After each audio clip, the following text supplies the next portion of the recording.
넘었네요. 네. 다른 건 몰라도 다른 취재 하다가요. 네. 이명박 대통령하고 이명박 대통령의 돈 얘기가 나오면 무조건 달려갔습니다. 그래서 많이 다녔습니다. 뭐 미국도 여러 번 갔고요. 예. 싱가포르, 홍콩, 스위스, 독일, 저기 조세에 피처인 버진 아일랜드 쪽에 있는 케이만군도 또 다녀왔습니다. 그래서 뭐 책상에 아예 그 이명박 전 대통령 관련된 박스가 따로 있다면서요? 저는 정리벽이 없어서요. 기자로서 되게 치명적인 일인데 그런데 이명박 대통령 자료는 많이 모으지는 못했어도 뭐 한 10박스 이상 있습니다. 뭐 책상에 가장 중요한 열에 있는 책은 다 이명박 관련 서적이고요. 밑에 왜 그렇게 쫓아요? 저는 저기 정치가 국가가 국민을 위하고 국민의 생명과 안전을 위해야 된다고 이렇게 생각하는데 네. 이명박 대통령은 정치를 국가를 자기 사익을 위해서 썼다고 이렇게 봅니다. 이명박 정부 때 그 대한민국의 법치주의, 민주주의가 역행했고 이 모든 것이 이명박 대통령과 그 주변 사람들의 이익, 특별히 돈에 의해서 이렇게 결정이 됐다고 예. 보기 때문에 예. 제가 이명박 대통령은 꼭 좀 쫓아다녀야 되겠다 생각했습니다. 그래서 이 책의 부제가 저수지를 찾아라. 네. 그 저수지는 바로 그 돈이 모여 있는. 네네. 비자금 저수지를 말합니다. 네. 사실 4대 강도 그렇고 자원외교도 그렇고 큰 굵직굵직한 국책 사업마다 돈이 여러 군데에서 사라집니다. 아시다시피 뭐 큰 자원외교 사업에서도 그 회사를 샀더니 이 회사는 꽝이었다, 없었다 그러면서 돈이 없어졌다. 어디 가서도 어떤 사업도 없어졌다. 이런 건이 많았지 않습니까? 예, 예. 근데 그 돈이 사라지는데 한 곳에 모인다는 그 첩보와 정보를 가지고 제가 좀 뛰어다니기 시작했습니다. 그게 이 비자금 저수지를 말합니다. 네.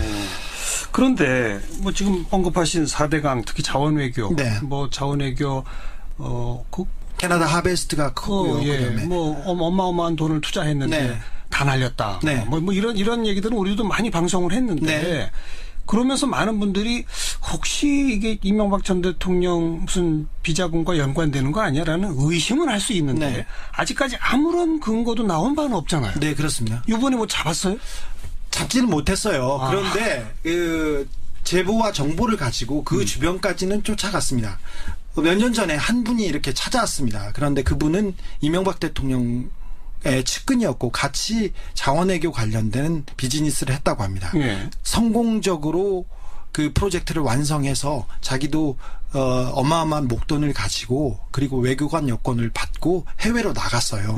나가서 해외에서 쇼핑하고 여행하다가 보니까 한국에서 다른 공범들은 잘 살고 있는 거예요. 자기만 해외 도피를 한 거예요. 예. 그래서 들어와 보니까 다른 친구들, 공범들은 더 돈을 많이 받았다는 것 때문에 약간 뭐라고 해야 돼요? 배가 아파서 예. 이런 것이 분노로 되면서 저를 찾았어요. 그래서 저한테 몇 가지 정보를 알려줬는데 어느 계좌까지도 알려줬습니다. 그런데 제가 이렇게 그 정보를 가지고 이렇게 하나씩 두씩 두드려 보니까 신빙성이 굉장히 있었습니다. 그런데 그 계좌는 차명 계좌고 남바로 돼 있어요. 비자금 계좌가.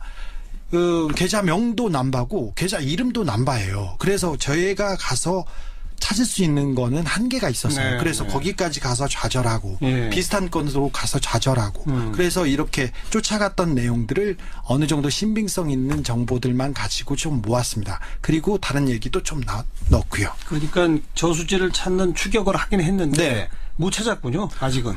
실패했다고 하는데 아직 저의 저수지 찾기는 아직 물론 진행 뭐 중입니다. 계속 되겠습니다. 네, 네. 근데 의심은 가지만 네. 입증이 안 됐을 때 네. 이거는 어떤 액수가 뭐 이명박 전 대통령의 돈이다. 네. 이렇게 주장하면 그건 특정할 수는 없죠. 그렇게 되면 명예훼손 되는 거 아닙니까? 그렇죠. 예. 예. 안 그래도 제가 이명박 정권에서 이명박 대통령 주변에서 소송을 너무 많이 당해가지고요. 아직도 여러 건이 있는데 네. 이 부분도 소송을 감수하고 쓰기도 했지만 소송에서 제가 이명박 대통령 측근들한테 소송을 여러 건 당했지만 다 이겼어요. 아직 감옥에 안 가고 네. 있습니다. 네. 그런데 이 부분도 다 제가 증명해낼 수 있는 부분만 썼습니다. 저수지의 실체를 파악하는 것까지는 실패했으나 네. 그 부분 중에 확인된 것들은 몇 개 있다. 네, 그렇죠. 하나만 얘기해 보세요.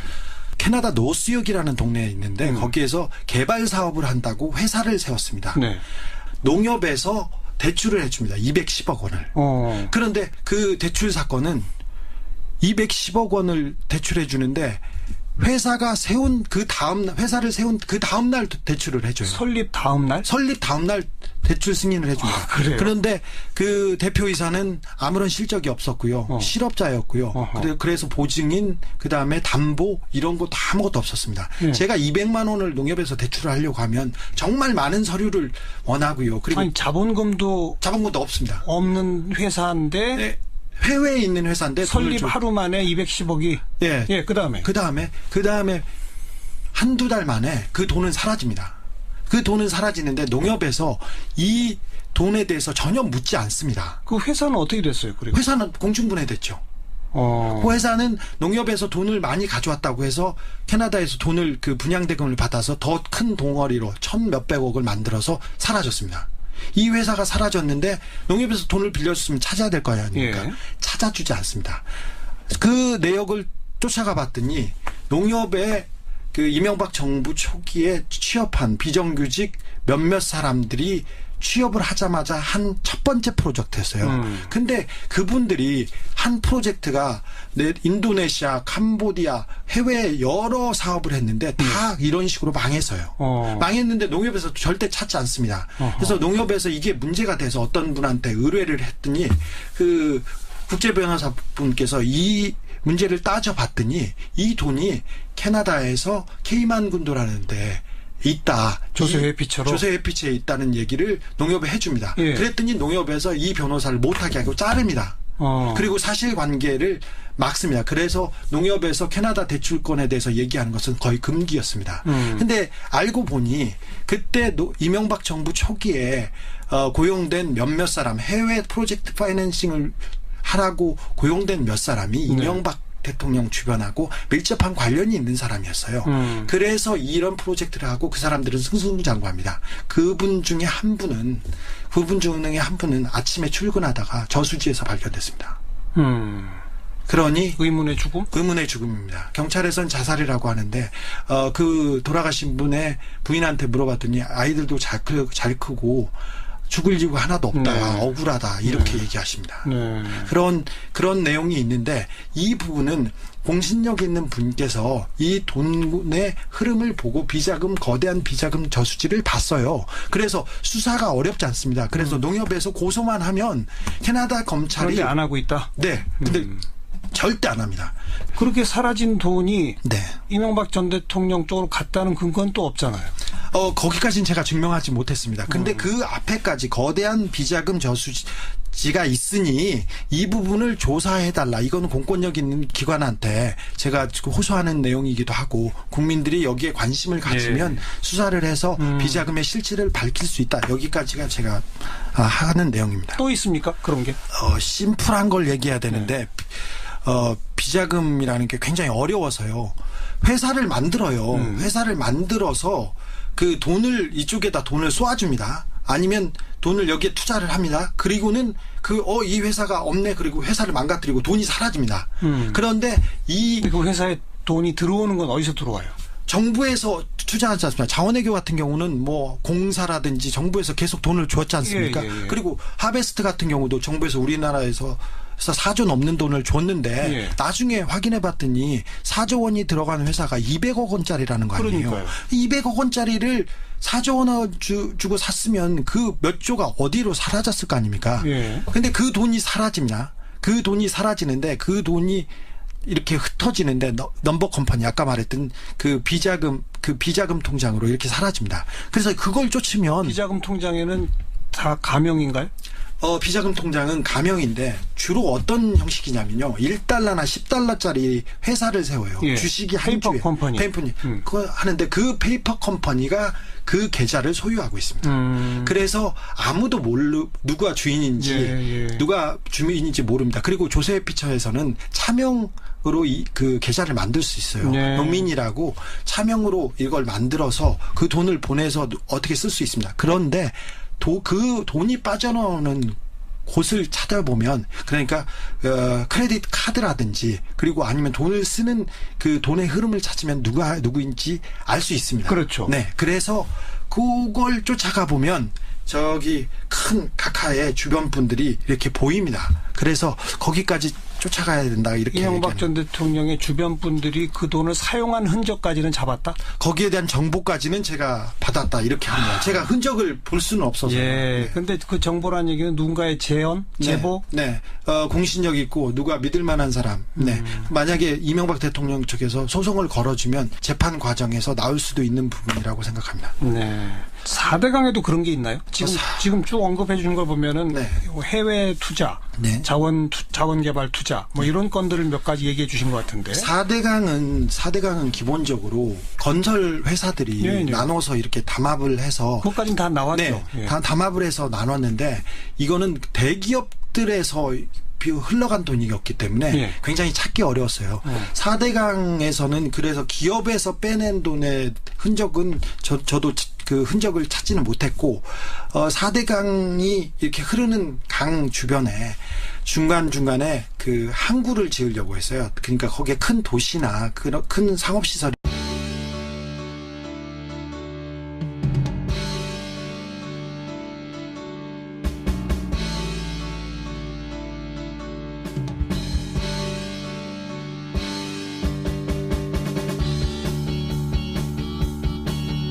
곳에 모인다는 그 첩보와 정보를 가지고 제가 좀 뛰어다니기 시작했습니다. 그게 이 비자금 저수지를 말합니다. 네. 그런데 뭐 지금 언급하신 4대강 특히 자원외교, 네. 뭐 자원외교 캐나다 하베스트가 크고요. 예. 그다음에 뭐 어마어마한 돈을 투자했는데 네. 다 날렸다. 네. 뭐 이런 얘기들은 우리도 많이 방송을 했는데 네. 그러면서 많은 분들이 혹시 이게 이명박 전 대통령 무슨 비자금과 연관되는 거 아니야라는 의심은 할 수 있는데 네. 아직까지 아무런 근거도 나온 바는 없잖아요. 네, 그렇습니다. 이번에 뭐 잡았어요? 잡지는 못했어요. 그런데 그 제보와 정보를 가지고 그 주변까지는 쫓아갔습니다. 몇 년 전에 한 분이 이렇게 찾아왔습니다. 그런데 그분은 이명박 대통령의 측근이었고 같이 자원외교 관련된 비즈니스를 했다고 합니다. 예. 성공적으로 그 프로젝트를 완성해서 자기도 어마어마한 목돈을 가지고 그리고 외교관 여권을 받고 해외로 나갔어요. 나가서 해외에서 쇼핑하고 여행하다가 보니까 한국에서 다른 공범들은 잘 살고 있는 거예요. 자기만 해외 도피를 한 거예요. 네. 그래서 들어와 보니까 다른 친구들, 공범들은 더 돈을 많이 받았다는 것 때문에 약간 뭐라고 해야 돼요? 배가 아파서 네. 이런 것이 분노로 되면서 저를 찾았어요. 그래서 저한테 몇 가지 정보를 알려줬는데 어느 계좌까지도 알려줬습니다. 그런데 제가 이렇게 그 정보를 가지고 이렇게 하나씩 두씩 두드려 보니까 신빙성이 굉장히 있었습니다. 그런데 그 계좌는 차명 계좌고 남바로 돼 있어요. 비자금 계좌가. 계좌명도 남바고 계좌 이름도 남바예요. 그래서 저희가 가서 찾을 수 있는 거는 한계가 있었어요. 네, 그래서 네. 거기까지 가서 좌절하고 예. 비슷한 건으로 가서 좌절하고 그래서 이렇게 쫓아갔던 내용들을 어느 정도 신빙성 있는 정보들만 가지고 좀 모았습니다. 그리고 다른 얘기도 좀 넣고요. 그러니까 저수지를 찾는 추격을 하긴 했는데 네. 못 찾았군요. 아직은. 실패했다고 하는데 아직 저의 저수지 찾기는 아직 물론 진행 뭐 중입니다. 계속 되겠습니다. 네, 네. 근데 의심은 가지만 네. 입증이 안 됐을 때 네. 이거는 어떤 액수가 뭐 이명박 전 대통령의 돈이다. 네. 이렇게 주장하면 그건 특정할 수는 없죠. 그렇게 되면 명예훼손 되는 거 아닙니까? 그렇죠. 예. 예. 안 그래도 제가 이명박 정권에서 이명박 대통령 주변에서 소송을 너무 많이 당해가지고요. 아직도 여러 건이 있는데 네. 이 부분도 소송을 감수하고 쓰기도 했지만 소송에서 제가 이명박 대통령 측근들한테 소송을 여러 건 당했지만 다 이겼어요. 아직 감옥에 안 가고 네. 있습니다. 네. 그런데 이 부분도 다 제가 증명해낼 수 있는 부분만 썼습니다. 저수지의 실체를 파악하는 것까지는 실패했으나 네. 그 부분 중에 확인된 것들은 몇 개 있다. 네, 그렇죠. 하나만 얘기해 보세요. 캐나다 노스역이라는 동네에 있는데 거기에서 개발 사업을 한다고 회사를 세웠습니다. 네. 농협에서 대출을 해줍니다. 210억 원을. 그런데 그 대출 사건은 210억 원을 대출해 주는데 회사가 세운 그 다음 회사를 세운 그 다음 날 대출을 해줘요. 설립 다음 날? 설립 다음 날 대출 승인을 해줍니다. 그래요? 그런데 그 대표이사는 아무런 실적이 없었고요. 실업자였고요. 그래서 보증인 그다음에 담보 이런 것도 아무것도 없었습니다. 제가 200만 원을 농협에서 대출을 하려고 하면 정말 많은 서류를 원하고요. 그리고 아니 자본금도 없습니다. 없는 회사인데 네, 해외에 있는 회사인데 설립 하루 만에 210억이 예. 그다음에 한두 달 만에 그 돈은 넘었네요. 네. 다른 건 몰라도 다른 취재 하다가요. 네. 이명박 대통령의 돈 얘기가 나오면 무조건 달려갔습니다. 그래서 많이 다녔습니다. 뭐 미국도 여러 번 갔고요. 네. 싱가포르, 홍콩, 스위스, 독일, 조세에 피처인 버진 아일랜드 쪽에 있는 케이만군도 또 다녀왔습니다. 그래서 뭐 책상에 아예 그 이명박 전 대통령 관련된 박스가 따로 있다면서요? 저는 정리벽이 없어서요. 기자로서 되게 치명적인 일인데, 그런데 이명박 대통령 자료는 많이 모으지는 못했어도 뭐 한 10박스 이상 있습니다. 뭐 책상에 가장 중요한 열에 있는 책은 다 이명박 관련 서적이고요. 밑에 왜 그렇게 쫓아요? 저는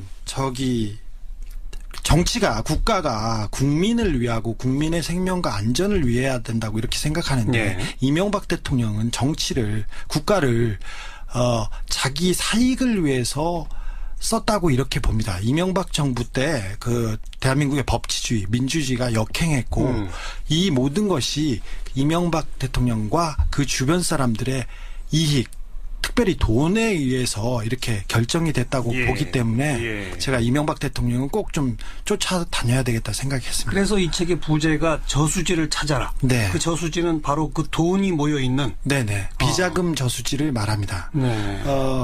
사실 4대 강도 그렇고 자원외교도 그렇고 큰 굵직굵직한 국책 사업마다 돈이 여러 군데에서 사라집니다. 아시다시피 뭐 큰 자원외교 사업에서도 그 회사를 샀더니 이 회사는 꽝이었다, 없었다 그러면서 돈이 없어졌다. 어디 가서도 어떤 사업도 없어졌다. 이런 건이 많았지 않습니까? 근데 그 돈이 사라지는데 한 내용이 있는데 이 부분은 공신력 있는 분께서 이 돈의 흐름을 보고 거대한 비자금 저수지를 봤어요. 그래서 수사가 어렵지 않습니다. 그래서 농협에서 고소만 하면 캐나다 검찰이 그런데 안 하고 있다. 네. 근데 절대 안 합니다. 그렇게 사라진 돈이 네. 이명박 전 대통령 쪽으로 갔다는 근거는 또 없잖아요. 거기까지는 제가 증명하지 못했습니다. 근데 그 앞에까지 거대한 비자금 저수지가 있으니 이 부분을 조사해달라. 이거는 공권력 있는 기관한테 제가 호소하는 내용이기도 하고 국민들이 여기에 관심을 가지면 수사를 해서 비자금의 실체를 밝힐 수 있다. 여기까지가 제가 하는 내용입니다. 또 있습니까? 그런 게? 심플한 걸 얘기해야 되는데 비자금이라는 게 굉장히 어려워서요. 회사를 만들어요. 회사를 만들어서 그 돈을 이쪽에다 돈을 쏘아줍니다. 아니면 돈을 여기에 투자를 합니다. 그리고는 이 회사가 없네. 그리고 회사를 망가뜨리고 돈이 사라집니다. 그런데 그 회사에 돈이 들어오는 건 어디서 들어와요? 정부에서 투자하지 않습니까? 자원외교 같은 경우는 뭐 공사라든지 정부에서 계속 돈을 줬지 않습니까? 그리고 하베스트 같은 경우도 정부에서 우리나라에서 4조 넘는 돈을 줬는데 나중에 확인해 봤더니 4조 원이 들어가는 회사가 200억 원짜리라는 거 아니에요. 그러니까요. 200억 원짜리를 4조 원 주고 샀으면 그 몇 조가 어디로 사라졌을 거 아닙니까? 근데 그 돈이 사라집니다. 그 돈이 사라지는데 그 돈이 이렇게 흩어지는데 넘버 컴퍼니 아까 말했던 그 비자금 통장으로 이렇게 사라집니다. 그래서 그걸 쫓으면 비자금 통장에는 다 가명인가요? 비자금 통장은 가명인데 주로 어떤 형식이냐면요. 1달러나 10달러짜리 회사를 세워요. 주식이 한 페이퍼 주에. 컴퍼니. 그거 하는데 그 페이퍼 컴퍼니가 그 계좌를 사라집니다. 그 돈은 사라지는데 농협에서 이 돈에 대해서 전혀 묻지 않습니다. 그 회사는 어떻게 됐어요? 그리고 회사는 공중분해됐죠. 그 회사는 농협에서 돈을 많이 가져왔다고 해서 캐나다에서 돈을 분양대금을 받아서 더 큰 덩어리로 1,몇백억을 만들어서 사라졌습니다.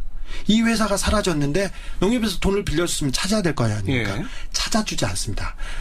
그 내역을 쫓아가 봤더니 농협에 이명박 정부 초기에 취업한 비정규직 몇몇 사람들이 취업을 하자마자 한 첫 번째 프로젝트였어요. 근데 그분들이 한 프로젝트가 인도네시아, 캄보디아, 해외에 여러 사업을 했는데 다 이런 식으로 망했어요. 망했는데 농협에서 절대 찾지 않습니다. 그래서 농협에서 이게 문제가 돼서 어떤 분한테 의뢰를 했더니 그 국제변호사분께서 이 문제를 따져봤더니 이 돈이 캐나다에서 케이만 군도라는데 있다. 조세 회피처럼? 조세 회피처에 있다는 얘기를 농협에 해줍니다. 예. 그랬더니 농협에서 이 변호사를 못하게 하고 자릅니다. 그리고 사실관계를 막습니다. 그래서 농협에서 캐나다 대출권에 대해서 얘기하는 것은 거의 금기였습니다. 근데 알고 보니 그때 이명박 정부 초기에 고용된 몇몇 사람, 해외 프로젝트 파이낸싱을 하라고 고용된 몇 사람이 이명박 대통령 주변하고 밀접한 관련이 있는 사람이었어요. 그래서 이런 프로젝트를 하고 그 사람들은 승승장구합니다. 그분 중에 한 분은 아침에 출근하다가 저수지에서 발견됐습니다. 그러니 의문의 죽음? 의문의 죽음입니다. 경찰에서는 자살이라고 하는데 그 돌아가신 분의 부인한테 물어봤더니 아이들도 잘 크고 죽을 이유가 하나도 없다. 네. 억울하다. 이렇게 얘기하십니다. 네. 그런